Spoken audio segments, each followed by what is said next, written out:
IPhone ഉപയോക്താക്കൾക്ക് മുന്നറിയിപ്പുമായി AI സ്റ്റാർട്ടപ്പായ പെർപ്ലെക്സിറ്റിയുടെ CEO Aravind Srinivas Apple app സ്റ്റോറിൽ നിലവിൽ ലിസ്റ്റ് ചെയ്തിട്ടുള്ള കോമറ്റ് ആപ്പിന്റെ ഒരു പതിപ്പ് ഡൗൺലോഡ് ചെയ്യരുതെന്നാണ് അദ്ദേഹം അഭ്യർത്ഥിക്കുന്നത്.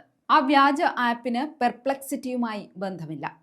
കോമറ്റിന്റെ ഔദ്യോഗിക iOS പതിപ്പ് ഇനിയും പുറത്തിറങ്ങിയിട്ടില്ലെന്നും അദ്ദേഹം വ്യക്തമാക്കി. പെർപ്ലെക്സിറ്റിയുടെ AI പവേർഡ് ബ്രൗസറായ കോമറ്റിനായുള്ള കാത്തിരിപ്പ് നീളുകയും ഐഫോണുകളിൽ സഫാരിയുടെ ശരിക്കുള്ള ആദ്യ എതിരാളി എന്ന നിലയിൽ ജനപ്രീതി നേടുകയും ചെയ്യുന്ന ഒരു സമയത്താണ് ശ്രീനിവാസിന്റെ ഈ മുന്നറിയിപ്പ്.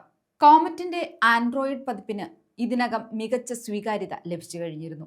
ഇതോടെ അതിന്റെ iOS പതിപ്പിന് വേണ്ടി ഉപയോക്താക്കൾ കാത്തിരിക്കുകയാണ്. അതിനിടെയാണ് കോമറ്റ് ബ്രൗസറിന്റെ iOS പതിപ്പ് കമ്പനി ഇതുവരെ പുറത്തിറക്കിയിട്ടില്ല എന്ന് CEO വ്യക്തമാക്കുന്നത്. ഗൂഗിൾ ക്രോമിന്റെ എതിരാളികളായ ക്രോമറ്റ് ബ്രൗസർ ക്രോമിയം ഫ്രെയിംവർക്കിലാണ് നിർമ്മിച്ചിരിക്കുന്നത്. ഉൽപാദനക്ഷമത, ഗവേഷണം, മൾട്ടി ടാസ്കിംഗ് എന്നിവ വർദ്ധിപ്പിക്കുന്നതിനുള്ള ഇന്റലിജന്റ് ടൂളുകൾ അവതരിപ്പിക്കുന്നതിനൊപ്പം ജനപ്രിയ എക്സ്റ്റൻഷനുകളെയും ബുക്ക്മാർക്കുകളെയും കോമറ്റ് പിന്തുണയ്ക്കുകയും ചെയ്യുന്നുണ്ട്. പരമ്പരാഗത ബ്രൗസറുകളിൽ നിന്ന് വ്യത്യസ്തമായി വെബ്സൈറ്റുകൾ പ്രദർശിപ്പിക്കുന്നതിനപ്പുറമുള്ള സൗകര്യങ്ങളാണ് കോമറ്റ് നൽകുന്നത്. ഉള്ളടക്കം സംഗ്രഹിക്കാനും ജോലികൾ ഓട്ടോമേറ്റ് ചെയ്യാനും വർക്ക് ഫ്ലോകൾ നിയന്ത്രിക്കാനും വ്യക്തിഗതമാക്കിയ ശുപാർശകൾ നൽകാനും കഴിയും. മുമ്പ് പണമടയ്ക്കുന്ന വരിക്കാർക്ക് മാത്രം ലഭ്യമായിരുന്ന കോമറ്റ് ബ്രൗസറാണ് ഇപ്പോൾ അതിന്റെ പ്രധാന ഫീച്ചറുകൾ എല്ലാ ഉപയോക്താക്കൾക്കും സൗജന്യമായി നൽകുന്നത്.